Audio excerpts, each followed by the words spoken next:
So, what do you feel like dabbling in tonight, my friend? I don't know. We'll see where this world takes us, this feeling, this energy.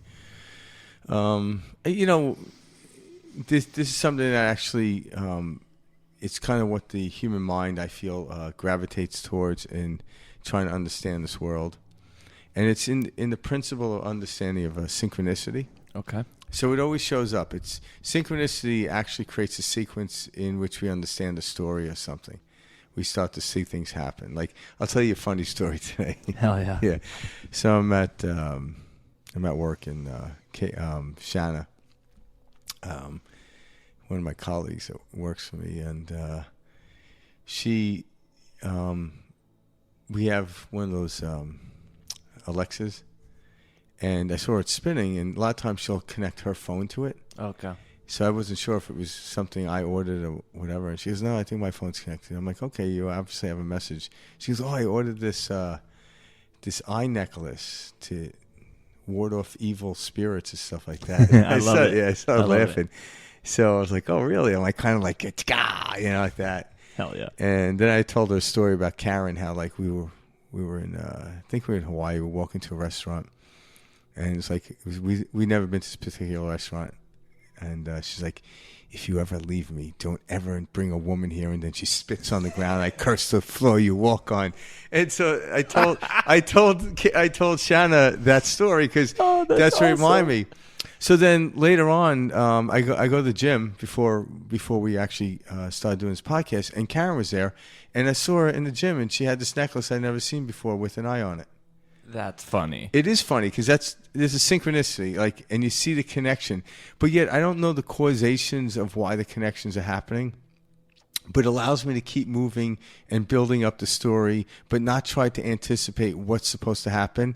And synchronicity is one of those principles that allow me to walk into the unknown comfortably, knowing. So it's like a signpost. Like if I was driving somewhere, like I always use the example of living in Phoenix and going to San Diego. Now, if I've never been there before, there's a moment in time when, from where I live, it's roughly about a half hour till you make it to the I-8. And on I-8, right when you hit I-8 from where we are, you'll see a sign that says San Diego, 290 or 89 miles. So you're not in San Diego, but it's letting you know you're on the right path. So that's what synchronicity does. And what is the right path? The right path is having a belief and moving in synchronistic with it. The path never ends. It keeps expanding. But so often, people will have a belief on something but not trust it and move in the opposite direction. And then they'll think, oh, it didn't work. Like I use the example, if I'm driving west, but I'm looking over my, throughout the back window of my car, east, and later on I wonder why I ran into a tree, and I mistakenly think I shouldn't have had west. And the truth was, no, you weren't focused on west. You were focused on east. So if you take a belief and actually work it and move with the belief, all of a sudden the synchronicity will end up in your lap to show you the signposts that just keep going. It always works. We just don't know how, and that's the fun. Like the funny story is me telling Karen that story, and also me telling Shauna that story about Karen spitting on the curse in the ground I walk on. if I dare to step in there with another woman. See, I love that type of stuff because I look at synchronicities as just little breadcrumbs, if you will, of, yes, what you're experiencing is your thoughts and your emotions. Yeah. You know what I mean? Yeah. And like you were saying, there's no purpose or there's no reason to why what happened, but you know that these events are connected. And us trying to give purpose to things is ridiculous on its face. Well, you know what I mean? Because these events, these coinciding, synchronistic coincidences, nothing is a coincidence. Yeah. It's just showing us the connection between the mind, the thought, the feeling, the focus. Yeah. You know what I mean? And that's what it is. Right now in human existence, to the understanding of how we experience this, we're not really supposed to know. But what is the meaning in life? Well, from a corporeal mindset, it's to give it meaning. But there's a deeper meaning that we really don't know what it is, but we have to be okay with it. So those breadcrumbs are letting you know you're moving in the right direction. You don't really necessarily need to do it, but you see the sequence. I'm like, okay, there's some sequential thing happening here, so let's keep going, see where it takes me. And that's the brilliant thing. But you don't want to know, because it would be like walking into a movie that you already know. It's like, I don't want that. Yeah, I want to choose the theme of the movie I'm going into. I don't want to. Hopefully it's not a horror movie. You know if it's a horror movie or a comedy or a drama. You know it. You're stepping into it. But you don't know the sequence that's going to happen. That's why you're there. And this is how life is supposed to be lived. So synchronicity in those little things, in the little stories that pop up, that's the brilliant moments. That's when I laugh, because I realize we're heading in this see it all direction. connected. Yeah. And it all has to do with how I'm feeling, not whether I'm doing something right or wrong per se. But it's how I'm feeling. I'm like, oh, the synchronistic thing happened. Or what was I doing prior to that? I'm like, nah. Yeah, see, that's what I mean when I'm saying it's all mind. These different events, sure, something can happen that will lead to this, etc.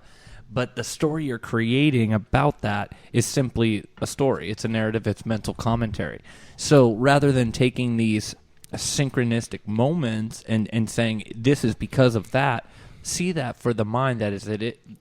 As it is, the synchronistic moment, that feeling, the knowing, that's you seeing, oh my goodness, this is all connected. Yeah, it's like the present on Christmas morning opening up. Even though you asked for it, you're really not certain. When you're a child, you're not really certain what's in that box. No meaning like, oh put onto it, no purpose Yeah. attached to it, just simply, yeah, this is all connected. and you don't need to think about it. It just appears. Yeah, Yep. But then it's like, you're not going to believe this story, and then it compels you to then amplify the energy by reiterating the story, how you got there. But it's like, wow, it's interesting how that happens. I'm like, that's how everything happens.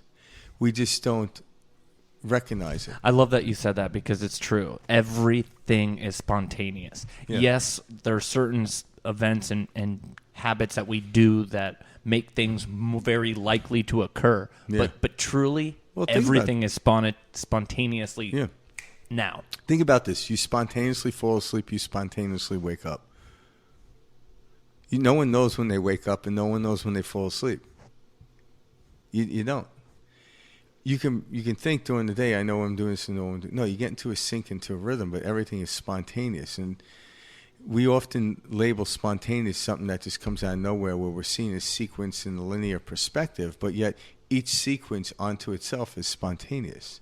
Any moment I could change direction and have a spontaneous moment. But even if I stay forward in the moving direction I'm going, it's still one spontaneity after another, billions of times per second. That's funny, because you're right. Perception, we perceive in this body in a linear. Yeah. That's how we project, perceive. Yeah, and that's part of the physical world. So it's not about, me and Mike aren't here to tell people disassociate from that, but when you understand the principles, you actually get into it. It's like when you understand the sport and the rules and regulations within the sport, you just simply play the sport at a higher rate, at a more valued rate, or a greater rate.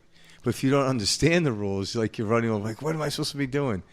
And so when you don't understand the principles and the rules and the laws of the game, it makes the game somewhat very difficult. So we're coming into, and there's so many other principles and laws in the physical world that we're opening up to. Or you could say, if someone says, well, there's 7 principles and 4 laws. I'm like, okay. But within those 4 laws and 7 principles, depending who you talk to, there are sub-laws, sub-principles within that, or more intricate aspects as we go along. So, like, kind of what you hear is like, shoot for the stars and be excited when you reach the moon. And what I mean by that is, I think that's flipped around. No. I think it's shoot for the moon and be happy if you land among it, and then you'll at least land amongst the stars, right? Well, the projection is the stars are further than the moon. Oh. So, in other words, if people are shooting for the moon, like in other words, and I'm saying this in a way that you set forth out, but be excited about every step you take along the way. If you only get excited when you hit the star, you're missing the point. Mm. So the moon is a step along the way to the stars. Okay. So it doesn't mean it stops there, but be excited that the stars allowed me to move to the moon. Because if your focus is in the moon and there's nothing in between, you might not reach there. So it's kind of like shoot for the stars, but enjoy everything in between, because the sequence that we experience, a little experience of what we call travel or movement, is all for a reason. We don't want to just, boom, end up somewhere, because the purpose of going somewhere and doing, like the purpose of sitting down with a meal is the purpose of eating. So you don't want to sit down and click your heels and wake up in the morning. You want the experience. So people are always trying to get through things quickly. I'm like, why? I want to go to dinner, finish dinner early. I want to get here, I want to get home. To do what? So I can go home and get sleep. And then I sleep, I want to wake up, and then what? Like, where are we going? We Right? have nowhere to be. We have nowhere to be other than the present moment. And the present moment has everything to offer. When I say shoot for the stars and be excited when you hit the moon, it's the object or the experience before you hit the stars. But from the moon, then you just keep going. I like how you say that too, because it is important to live it as if it has already occurred, and to know it, because that is that mind-heart coherence that's getting the body in sync to experience ultimately the reality you would like to. Because ultimately, broken down, we are experiencing our thoughts and our emotions, and it's playing out, in real time in what we're calling reality. Yeah. And we're all experiencing a very individualized world, and we all have different projections, etc. With that being said, when you see the operating system and you see this all at work, it's like being aware that you are now part of the play. And that's really where Frank and I are getting at with all this, is we want you to see the canvas, the world as the canvas it is. We are an energy, we are light, and we are projecting onto this world, and then we're calling it reality. And we're saying, this is what this is. Yeah. But our deep connection, us being that one consciousness, that collective consciousness, that is why this reality seems very real, and why we can operate, this is one road and I take this road. How do we all know this road? Yeah, we're all sharing a collective experience, but we're also very much so experiencing in an individual way. Yeah, the reality is how we feel about something.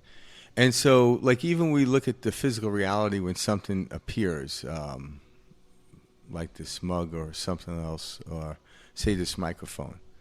All right, prior to the microphone appearing, someone had to imagine a sound system such as a microphone and a PA system to project a voice outward. They probably were in an echo chamber, and it's like, how do I do this anywhere? Well, someone had to imagine what it would be like to do that, and what in the field of imagination, it offers up a frequency, what we call a feeling.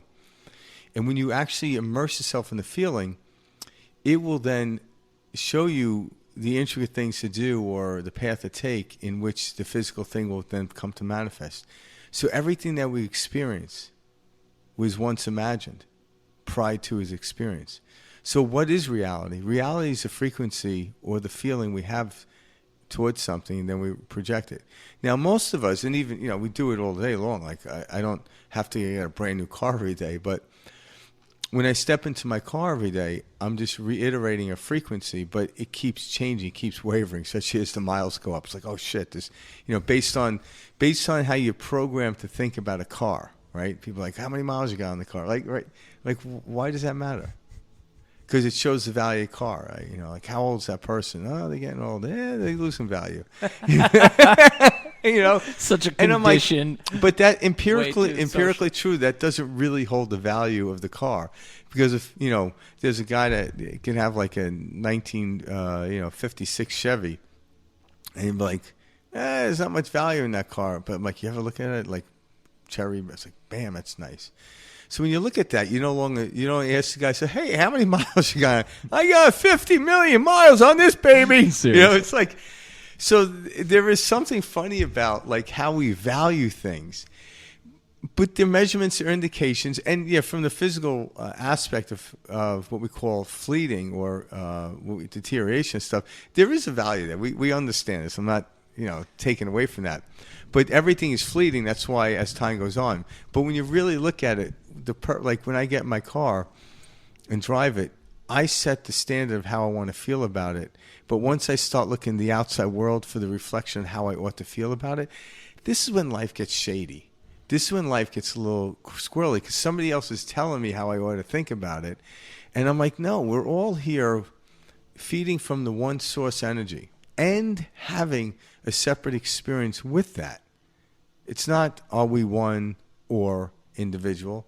We're one and individual at the same time.